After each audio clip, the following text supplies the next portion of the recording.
Hi everyone. I've had some questions about how to do the Fun with Loops activity, so I thought I would do it, and I thought instead of just posting the solution this time I'd make a video, just in case some of you are getting hung up on anything like how to make, how to drag things onto the screen, stuff like that. So at any point in this video, if you want to skip ahead, you go right ahead, but I'm going to go from scratch. So I've started a brand new project, and I'm going to make a GUI, so I want to right click here and I want to say I want a new JFrame form, and I'm going to call it Fun with Loops Swain UI.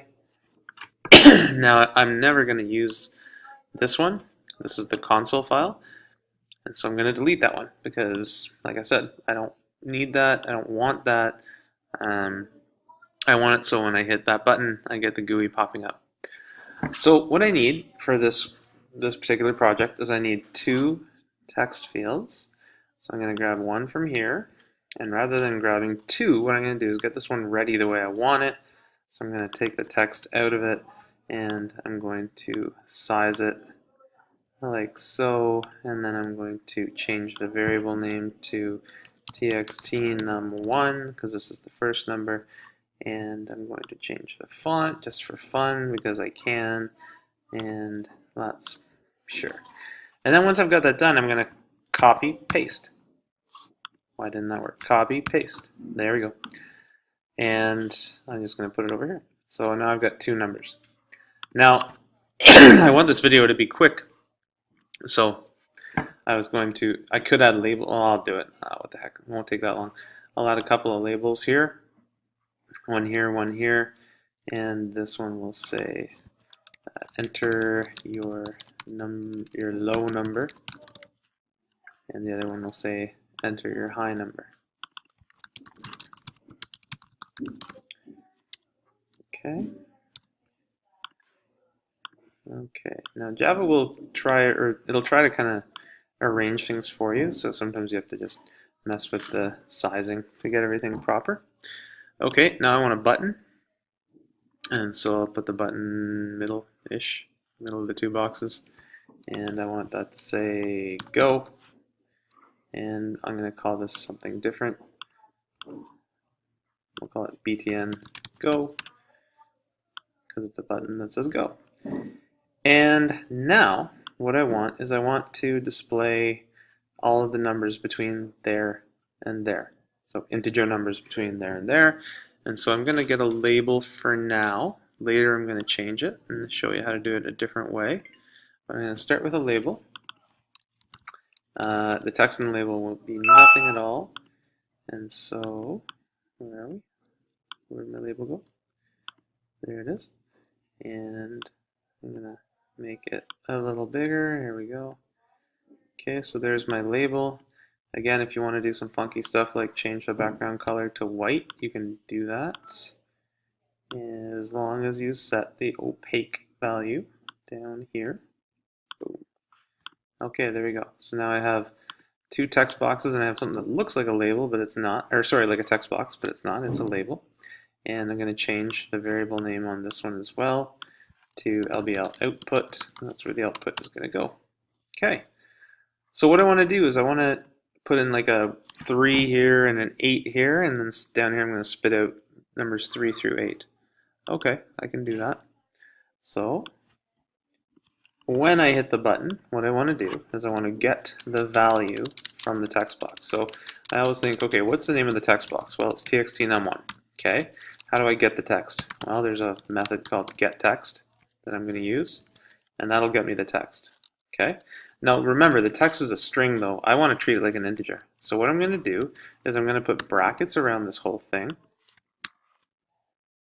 like that. And I'm going to use the integer dot value of method. And what it does is it takes a string and it gets the value of that string as an integer. Okay. And I'm going to declare a variable, int, let's say n1 equals, and a semicolon on the end. So all of this line, what it's doing is we declare a variable, an integer variable called n1, and we're going to get the whatever that person puts in the num1 text box. And you're going to change it to an integer, and we're going to store its value in n1. Okay. Then we're going to do the exact same thing, except now we're doing it for n2, like that. Okay, so now we have our upper limit and we have our lower limit. We're going to go from number 1 to number 2. So how am I going to do that? Well, I'm going to have a loop. So I'm going to have a loop that I'm just going to make up a variable like x, and x is going to start not at 0 like we're usually doing. It's going to start at n1. Then x is going to go all the way up to and equal to n2, and every time we go through the loop, x increases by 1. Okay, so x starts at the value of n1, which is the lower number, and it's going to go up to the value of n2, which is the higher number, and every time through it's going to increase by 1. Okay, so here's where a lot of people have been making a mistake or not sure what to do. If I put LBL output right here, dot set text, let's just put the value of x like that, that looks like it might work, aside from the fact that x is an integer, so I have to make it a string. One sec here. Value of, so I want the value of the integer as a string. Okay, so there's a lot of converting. As you can see, I'm going from string to integer here, and here I want to go from an integer to a string so I can set the text.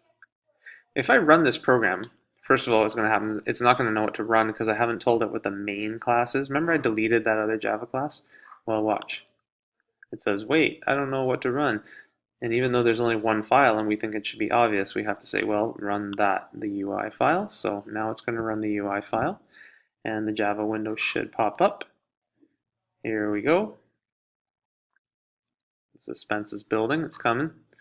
All right, so we put in a 3 and we'll go up to 9. And hit go, and you would expect all those numbers to pop up, but I'm predicting only a 9. Or nothing at all. Okay, so nothing happened. Why is that?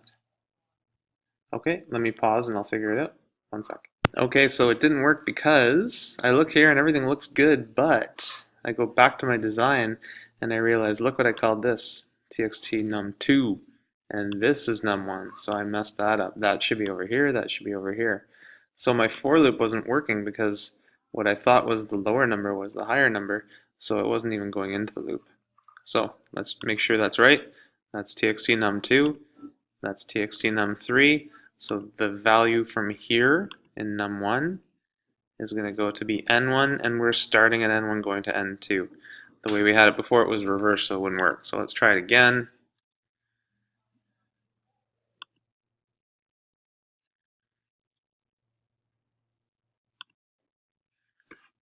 And we'll go from 3 to 9, hit go. Okay, so now something worked, that's good, but it only says 9. So why is it only saying 9? Well, what's happening is every time it's going through this loop, it's writing over the output or the text in the output label. So the first time I go through the loop, it puts a 3 in the output, and the second time it puts a 4, and then a 5, and then a 6, and then a 7, and then an 8, and then finally a 9. But you don't see all that because it happens instantaneously, and so all we see is the very last one, which is a 9. So that's why this is only going to display the 9 in the final output. Okay? So, how do we fix it? That's the question. And I'm going to show you that right now. Just make sure that I close both of those. What I'm going to do is I'm going to make a blank string. I'm going to call it message. Okay, so I'm making a string variable, and it has absolutely nothing in it. And I'm going to take this and I'm going to just put it down here for a minute. What I'm going to do every time I go through the loop is I'm not going to put anything in the label at all. All I'm going to do is I'm going to add to the value of message, like this. Okay, so what this is going to do is every time it goes through the loop, we're going to take the previous value of message, so it starts out blank, and then we add the value of x, which the first one will be 3.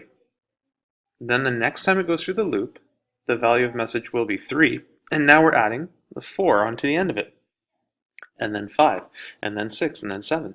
And so this message string message is going to continue to grow until we get done with the loop. And then once we get out of the loop, we are going to set the text to simply be the message. So we're doing the same kind of thing. It's just that we're going to build this message. Every time we go through the loop, we're going to grow it and grow it and grow it. And then at the very end, we're going to set the text to be whatever it is. Now, I still don't think this is going to be where we want it to be, but let's try it. That's the beauty of programming. It doesn't cost you anything to try it. And then if it doesn't work, you can just go back and fix it. So 3, 9, and hey, that's pretty good. Now, I mean, it's not exactly what we want because there's no spaces. And so if I want to get really professional here, I can just add some spaces by doing that. And now, when I run it, I'm pretty sure this is going to be what we wanted for the assignment. Okay, 3, 9, go. Perfect, it works. And if I go from 3 to 19, it still works. Now, this is great, and that's really all that I required. But some of you were asking, what happens if you do that? Because you can see that now it's gone over. Okay, so I'm going to show you that too, just for fun. The way you can get around that is instead of using a label, so we're going to take out the label entirely, we're going to use something called a text area. Because a text area can actually handle multiple lines. So I'm going to put it here, and I'm going to expand it just a little and go down. And then over here, there are some properties for my text area, or sorry, there we go, my text area. And I should back up 1 second.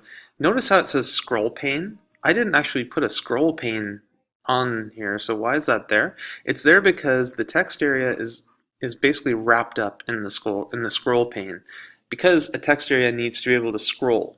And so even though I only put a text area on there, it kind of gave me both. Okay, but that's really nothing to worry about. It's only when you're actually looking at the properties, you want to make sure you're looking at the properties of the text area and not the scroll pane. Okay. And while I'm looking at that, I realize I should change the variable name. So I'm going to call it txt output because this is the text area output. Okay. And I'm going to go down here and I'm looking for something, and I'm not making this up. I don't know exactly what it's called, but look, see how there's this thing called auto scrolls? That's good. That's what I want to be set. These are all of the different properties of my txt output, my text area. And so I want to make sure that it's set so that it's going to scroll. Now, I probably should have looked a little closer before I started, but these are all the different properties I have. There was something that I had to set.